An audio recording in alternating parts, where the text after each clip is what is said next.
A pool hall hustler sees his dreams brutally dashed on the rocky shores of an Oregon river. Searching for his attackers, investigators uncover a bizarre tale of lesbian lust and rage in a seductive and inescapable wicked attraction.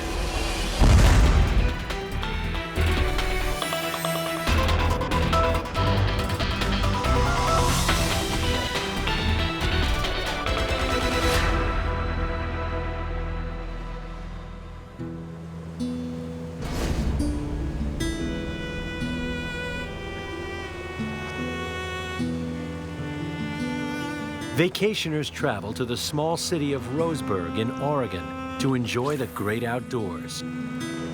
At its heart is the fork in the South Umpqua River, a lifeline to the entire region. Normally a place of tranquil beauty where people like to relax and unwind. On the afternoon of July 3rd, 1990, a local woman is out looking for river rocks to add to her collection, but finds far more than she bargained for. A bloody body.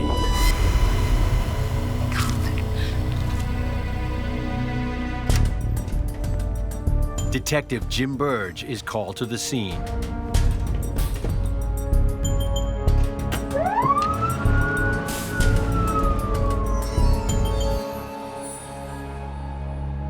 We started way back, surveying the scene as we walked in, and then you started seeing it. I mean, from a distance, you could see the body.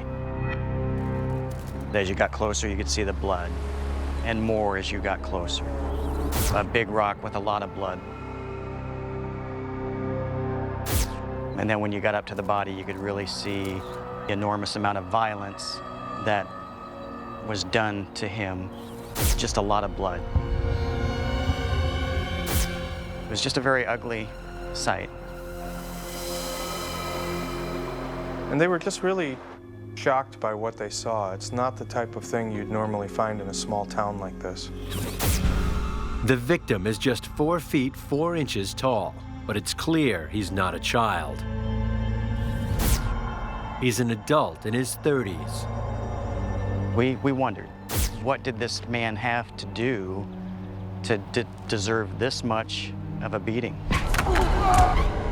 This is a person who couldn't defend himself, who couldn't run to get away, to save his life, was here in the water. That looks like a blood trail. Yeah, it's definitely a blood trail. Yep. We found what appeared to be a drag trail. Obviously, the violence occurred in one place, and they dragged the body approximately 20 feet. His pants were nearby, but the pockets were pulled out, which to me is evidence that somebody looked in his pockets for money or some other kind of valuables. His wallet was not in his pants. The dead man is thought to be 34-year-old Donald Fish. He had traveled from his home in Washington State to set up portrait sessions for a visiting photographer.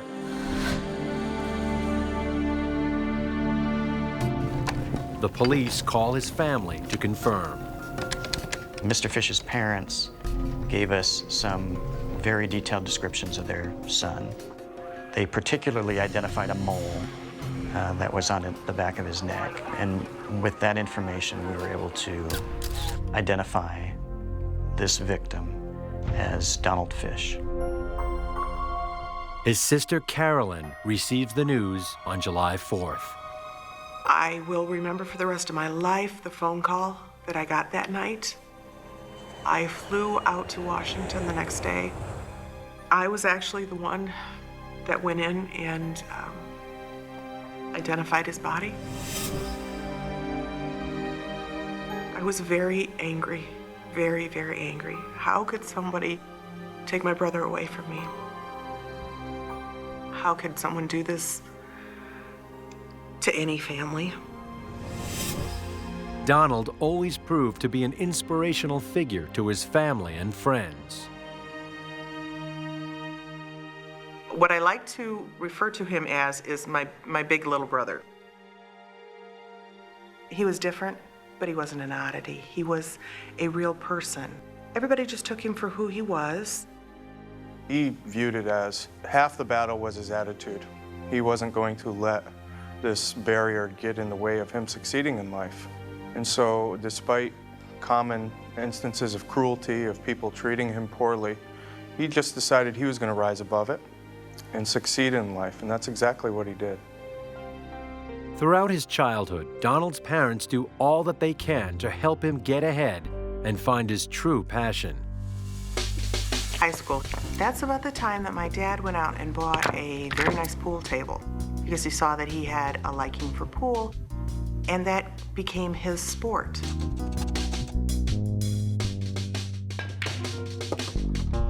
Most nights, you'd hear pool balls until very, very late.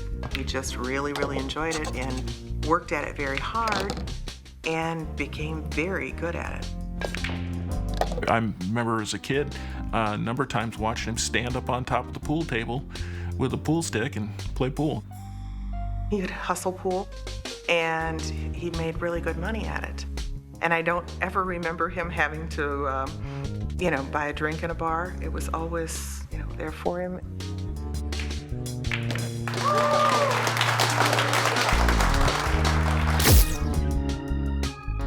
But the unfortunate thing was when he would go play pool in the bars, they were not the nicest places. Detectives learned that Donald was out showing off his skills the previous night at a local bar. He took pride in being, the best pool player, and even told his boss that he was going to Reston Reds to play the best pool player in town. There, they find Donald's specially modified car is still parked outside. So tell me what you saw last night. He was in here, he's like a pool shark. He's taking bets, winning games, doing great.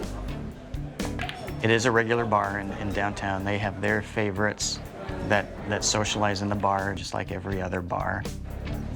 And there were people there who saw Donald Fish on the night of July 2nd playing pool. Investigators find Donald Fish made quite an impression. Hey, you're crazy. He has this enigmatic personality, a great charisma about him that's kind of like the quintessential hustler. You're drawn in, he disarms you, and then he, cleans your clock on the pool table. That's the way Donald was, and he seemed to really enjoy that. Yeah, Detectives learned 2 young women also visited the bar that night for the first time and had taken quite an interest in Donald. We got descriptions of the 2 girls. They described them as probably lesbians. These women were flaunting themselves, throwing themselves around the bar, acting in a way that would draw attention. Ooh, good job. What's your name? I'm Tracy. I'm Don. Nice to meet you. Nice to meet you. He's simultaneously working the ladies. He loved women. He found everything about them to be enamoring and charming, and he just thrived off their attention. So he's hustling people on the pool tables and chasing the women at the same time. Hey, bartender, can I get 2 tequilas for my new friend?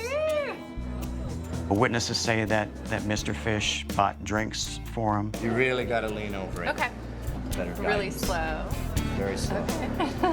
Yeah, now you're looking right there. Not even close. A little bit later in the evening, they all left the bar. Apparently went and did a little bit more bar hopping at several more bars downtown. All right, girls, let's go hit the town, and tonight, I'm buying. Come on. Sounds good to me.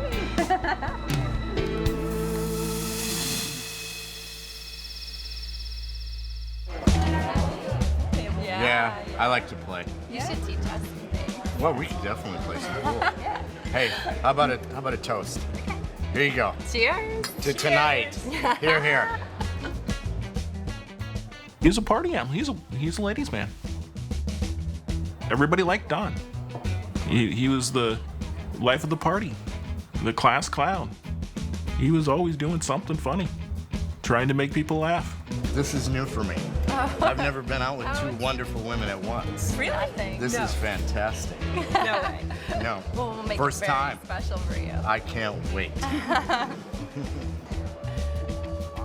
It seemed to him that the women were interested in him, and the two women were flirting with him, and he probably thought he was about to get lucky.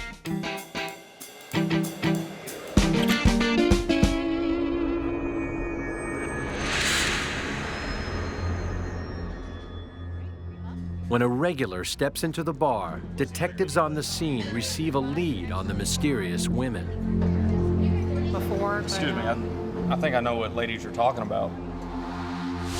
He reveals a shocking and disturbing tale of sex and violence. But the story is only just beginning, as ahead lies a wicked new romance behind bars and a daring escape.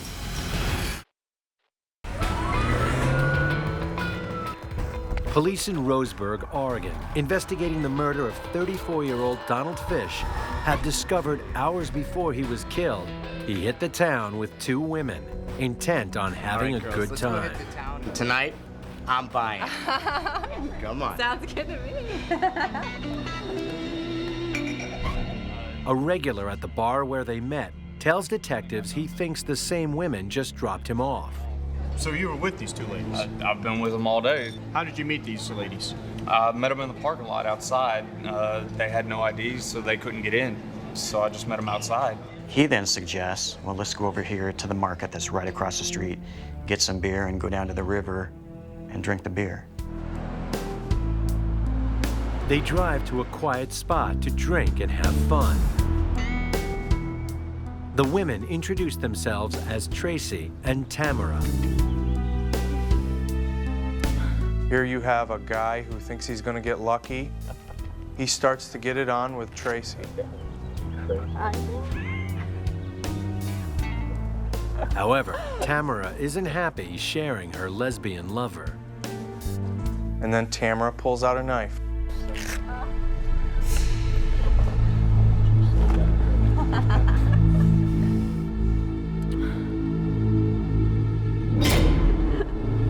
Love blood. Crazy. And he becomes completely freaked out by the whole thing. Meanwhile, 29-year-old Tracy Poirier and 27-year-old Tamara Upton enjoy their twisted moment. What we know about Tracy Poirier is that she had quite an abusive upbringing. And it caused her to be rather radical, to be outrageous in her behavior. She drank a lot, she became alcoholic, she did prostitution. She essentially had poor or no foundation of any sort for a healthy, normal, psychological upbringing. Tracy Poirier was basically in trouble all her life. Juvenile delinquent, petty thefts, larcenies, stealing cars, and was basically in and out of the criminal justice system from a very early age.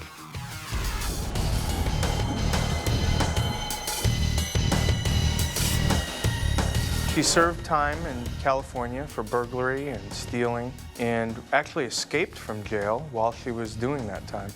So she's a career criminal who slowly escalates her crime and seems to show no regard or concern about it.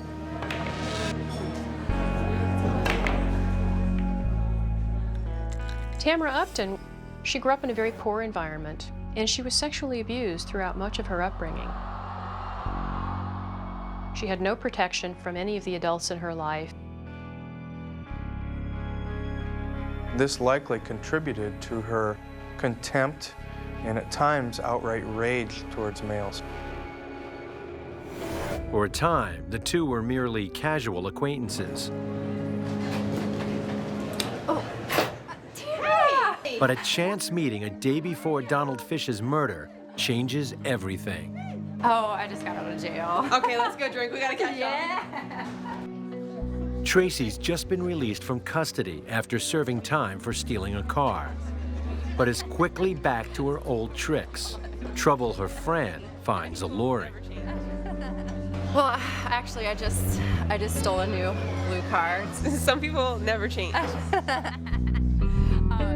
Tracy invites Tamara to join her for a 130-mile road trip from Salem to Roseburg. Time the two can build on their newfound chemistry.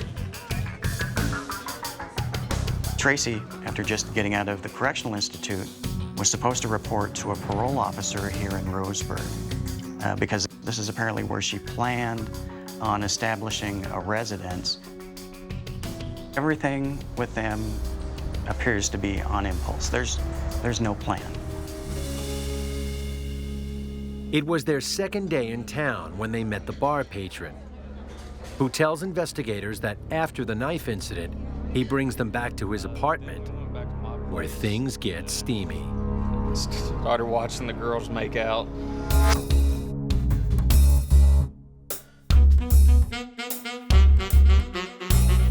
Go for it, girls. Yeah. I'm so glad I met you bad girls. Oh my God, this is amazing. While there, he claims that Tamara and Tracy Yeah, definitely. Get it on. Let's go. have sex in front of him. I need a shower after that.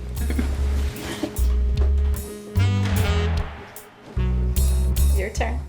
You're insatiable. He has sex with Tracy. They're there at his apartment for about an hour. Then they leave and they drop him off in front of Reston Red's. The man describes the women's distinctive blue car.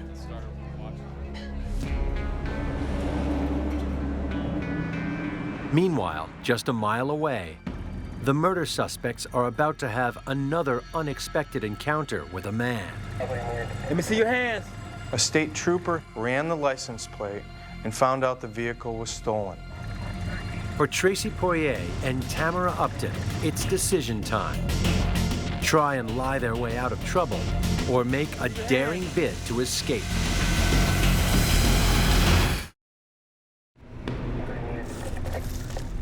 In Roseburg, Oregon, a state trooper stops a car that has been reported stolen from Salem, 130 miles away. Let me see your hands. He has no idea that two women inside are suspects in the brutal stoning death of 34-year-old Donald Fish.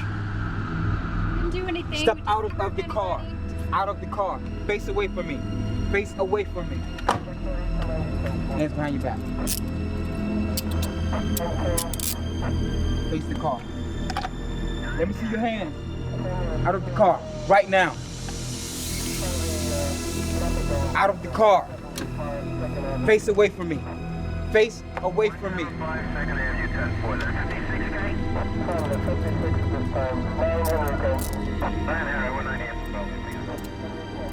The pair go quietly for now.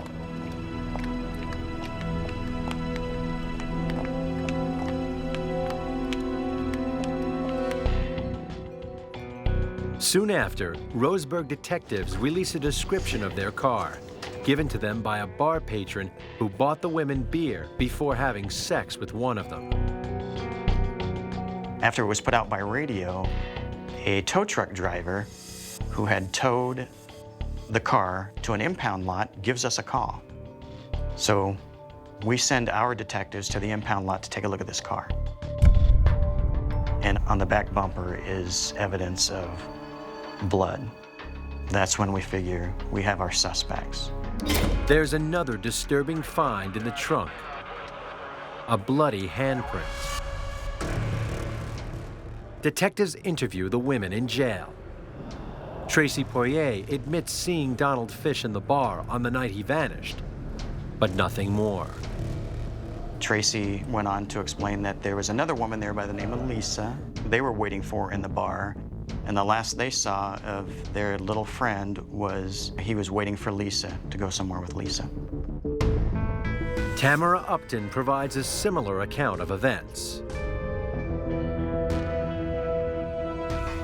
But detectives discover that they've told a very different story to their cellmates, who reveal all.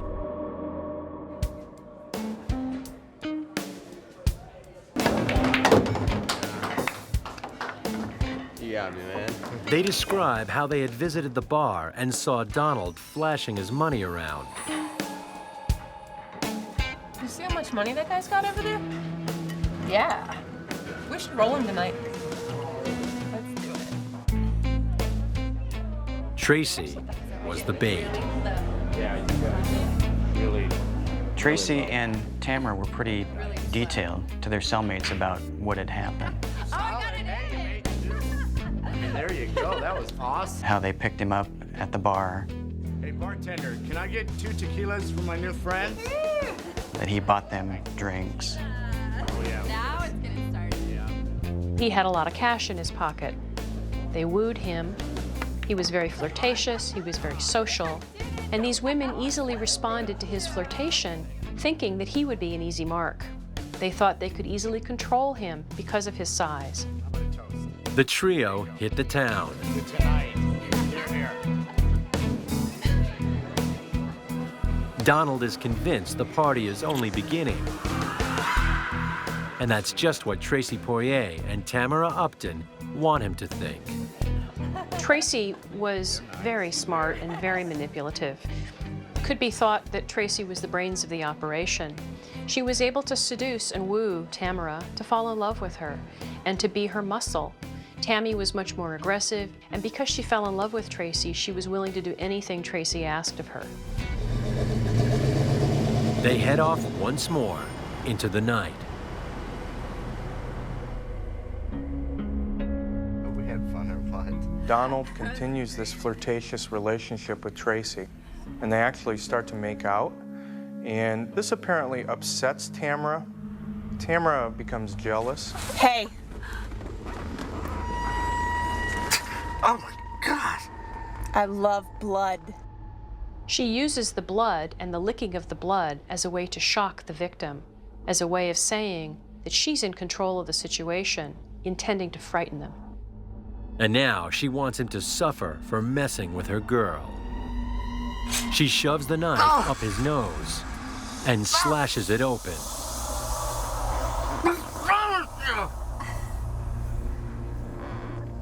At this point, it becomes clear that this is a very, very bad situation and that this Tamara person is actually quite psycho.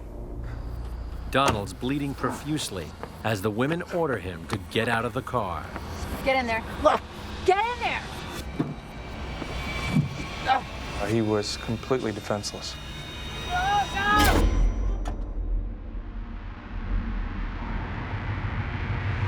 They drive down to the banks of the nearby river. Get out of the car.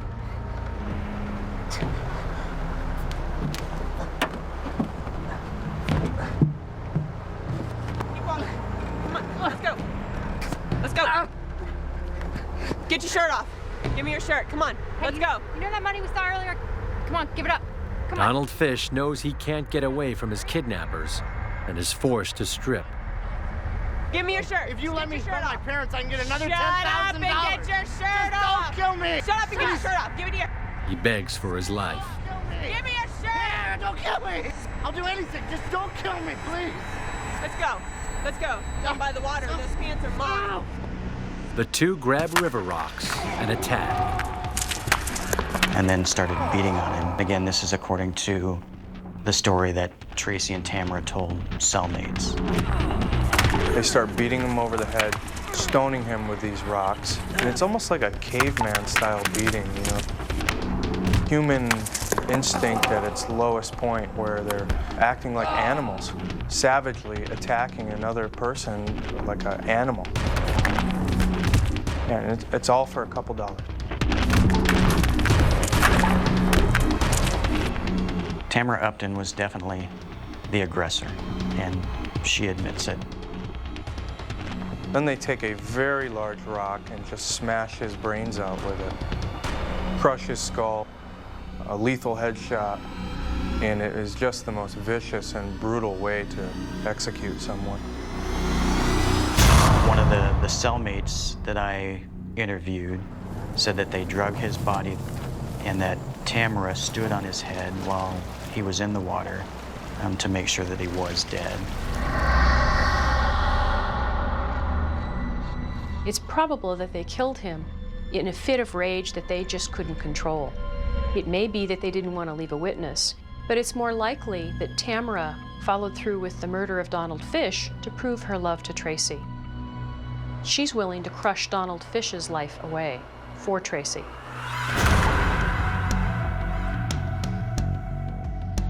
Tamara Upton's twisted love knows no limits. Tamara thought that she would want to take the rap for the entire thing for Tracy. But Tracy is keen to portray to her jailmates that she's a bad girl too. Tracy's been in prison before. She knows she has to put up a front and look tough and look big. Do you think I'm scared of you? I just murdered a man! She feels she has a reputation to protect. So she speaks about the crimes she's committed, and to some degree, she tries to make herself look bigger, more powerful, more threatening than she really may be. Tamara made the statement that I don't want to go to trial. Ultimately, she ended up pleading guilty to the crime. A judge sentences her to life without parole. Tracy Poirier pleads not guilty to aggravated murder and kidnapping. After deliberating for 2 days, the jury returns guilty verdicts. They specified that they did not want the death penalty imposed, and they voted 10-1 to make her not eligible for parole. So it was a true life sentence. And the relationship dies. They can no longer communicate with one another. And it's just the end of the Tracy and Tamara love affair for good. But Tracy Poirier has no intention of enduring a life behind bars. She's determined to escape, but her daring plan can only succeed if she can lure a new lover to help her break out. What are you doing? It's okay. You know that I like you. In Roseburg, Oregon, lesbian lovers Tracy Poirier and Tamara Upton have been sentenced to life behind bars for murdering pool hall hustler Donald Fish. Tracy Poirier has always been a troubled inmate, a problem inmate, escapee, contraband, disrespect to officers. And then after the murder, that behavior continued. Despite her demure looks, Tracy is a very hardened criminal. She's not to be trusted. She requires a high-security environment. She has multiple attempts at escape that have been successful. She's clearly dangerous and a very high security risk. Poirier is determined to escape and knows she needs help to pull it off. Come on, Tracy, you know the drill. Search and pat down. Get up. Spread your arms. Let's go. Finding someone emotionally vulnerable, she can lure into an illicit relationship. Whoa, what are you doing? It's okay. You know that I like you. Pamela Trimble takes the bait. Pamela Trimble was conned by Tracy, and Pamela must have been vulnerable. We don't know much about Pamela's personal life, but she violated her code of ethics and her responsibilities as a corrections officer when she engaged in a personal relationship with Tracy. Pamela is essentially filling the same role that Tamara did. It speaks volumes to the cult of personality that surrounds Tracy, that women seem to fall in love with her, and she has a certain power and aura that causes people to do completely reckless things. Close number 4.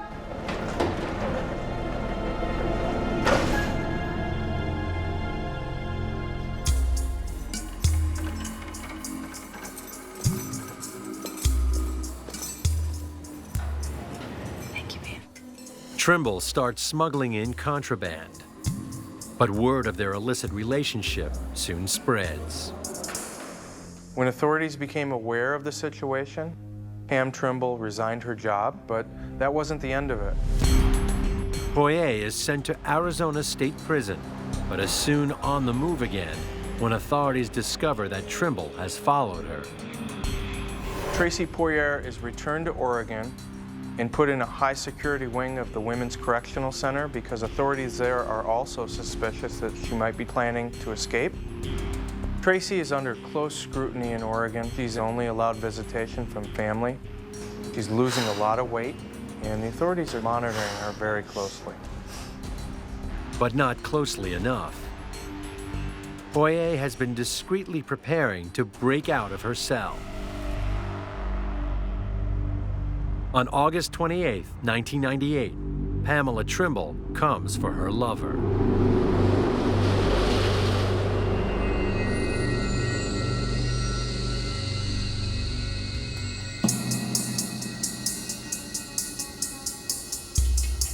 Pamela Trimble parks behind the facility, takes a pair of bolt cutters, wades across the creek, cuts a hole in the prison fence,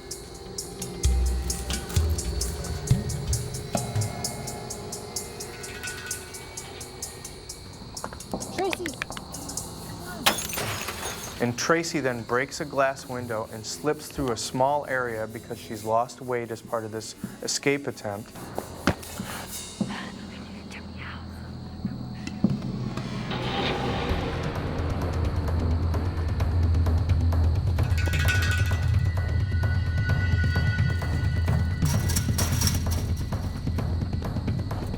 And they run off into the night together. It's a very daring and bold escape that was obviously well thought out and well planned. You want breakfast today? No, all right, suit yourself. The following morning, there's one less for breakfast. Lieutenant, we're missing cell 4. It was about 5:45 a.m. and I was at home and got a call notifying me that there had been an escape. It was very obvious from the very beginning that there had been significant help in this escape for the tools to cut through the fence and as well as the bar for the window to allow her to get out of the building. Prison officials also told us that she had basically a girlfriend, a visitor friend that was named Pamela Trimble, and they identified her right away as someone that we need to be aware of. Tracy Poirier's escape from prison is big news in Oregon. This doesn't happen every day in this state, and people are really on the lookout for her, and it's a scary situation. She's a convicted murderer on the run. All our alerts to law enforcement clearly indicated that they should be considered armed and potentially dangerous. We identified Pamela Trimble's vehicle, which was an import pickup, and we put out an all-points bulletin on that as well. And announcements were made in the media. We had photographs and that type of thing that went out right away that day. News of the escape is a horrifying shock to the family of Donald Fish. When I heard that Tracy had help by a prison guard to get out of prison and that she was free, I was just so angry. How dare she? How dare she think she deserved to be free? My parents were very afraid because their testimony and the testimony of other people are what put those women in prison. They got an alarm system in their house. They didn't know what was going to happen. The next day, we were notified that north of here in Wilsonville area, which is a suburb of Portland, that Pamela Trimble's vehicle had been located abandoned in a residential neighborhood there. I was a little bit surprised about how fast that they abandoned the pickup. I would have almost expected them to travel a little further away. So we went up and recovered that vehicle. And as part of that investigation, we located a taxi driver who saw the media reports and recognized people matching the description. The taxi driver reports dropping the fugitives off at a Portland bus station and easily spots that Pamela Trimble has radically changed her appearance. Pamela Trimble was disguised as a man, and it was described as a very bad disguise. It was a thick, dark mustache that was poorly done and was very obviously a disguise. Don't tell me to shut up. No, I'm not gonna shut up. Who cares? I don't care what they think. People immediately noticed the couple. They were standing out. What are we doing? Tracy was being rude and obnoxious. I know it's gonna be fine. Stop telling me it's gonna be fine. They got bus tickets and headed for San Francisco, California. But there, the lead goes cold. They think they got on a bus, but they have no idea in what direction they headed, and they lose track of the pair. The story of the daring escape is broadcast on a national crime show and brings fresh leads with a number of sightings across the country in Rhode Island. They were using these aliases and frequenting the local bars and nightclubs where Tracy had gotten a reputation for starting fights and drunken behavior, much along the lines of what she'd done throughout her entire life. Just the usual, babe. Okay, I think we need some shots. Thanks. No, okay. I want tequila. When Tracy drinks, she gets aggressive. Hey, what do you think you're doing? That's my girlfriend. Leave her alone. Hi there. You're all the same. We know that Tracy's alcoholic, and so even though she and Pamela have tried to settle into a normal lifestyle in Providence, Tracy can't stop drinking. But her drinking days may finally be over. 30 days after busting out of prison, FBI agents are poised to make an arrest. Will the convicted killer go quietly? Tracy, put your hands up. Put the knife down. In Providence, Rhode Island, FBI special agents are about to arrest convicted killer and prison escapee Tracy Poirier.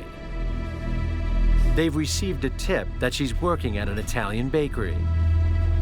The authorities enter through a back door with their guns drawn and confront Tracy. Tracy, put your hands in the air. Drop the knife. Put the knife down. Turn around. Down on your knees. Her life on the lam with disgraced former prison guard Pamela Trimble is over. The lovers will never be together again. Can I just say goodbye to Pamela? Stand up. The police were happy to oblige. This is because the police had no idea where Pam even was.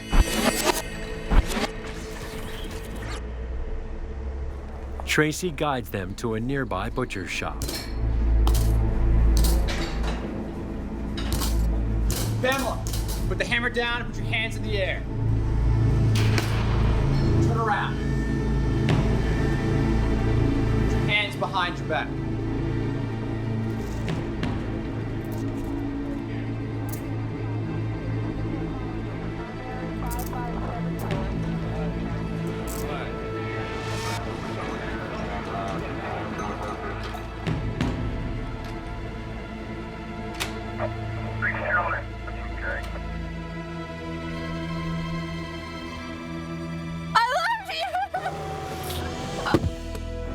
And this passionate love affair ends with Tracy saying goodbye to Pam.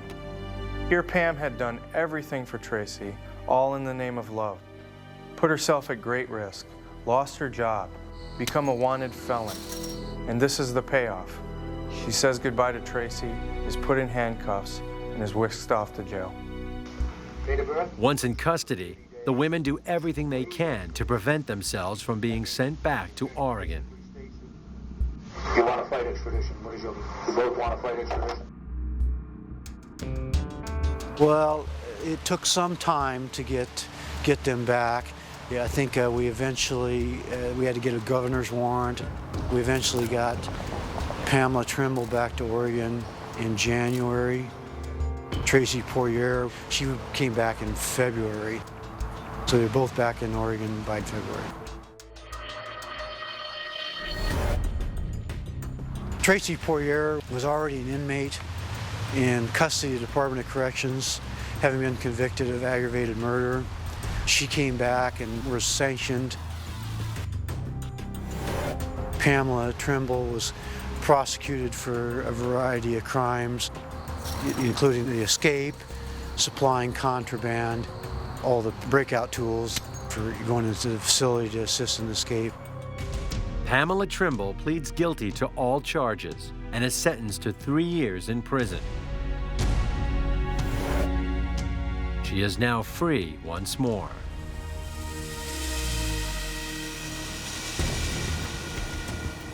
In February 1999, at a Department of Corrections disciplinary hearing, Tracy Poirier is ordered to serve 6 months in isolation and to pay restitution for damages to the prison she broke out of. She is still considered an escape risk and is now being held at an undisclosed prison somewhere in Oregon.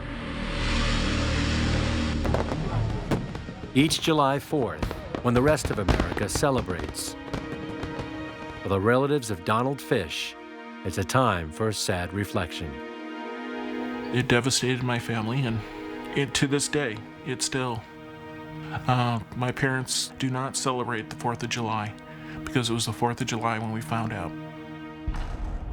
Donald Fish was a truly vulnerable person, a person who could not defend himself. And it's just cold-blooded, calculated murder.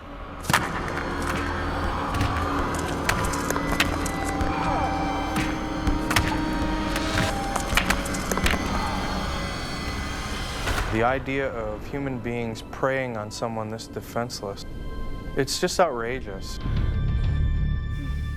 Tracy didn't love Tamara, really, and she didn't love Pamela. What she loved was what they could do for her. The wicked attraction in both of these relationships is Tracy Poirier. Tracy's evil, she's cunning, she's manipulative, and she knew what it would take to seduce Tamara and to seduce Pamela. She seduced Tamara into aggressive, murderous violence. And she seduced Pamela into helping break her out of jail and go on the run.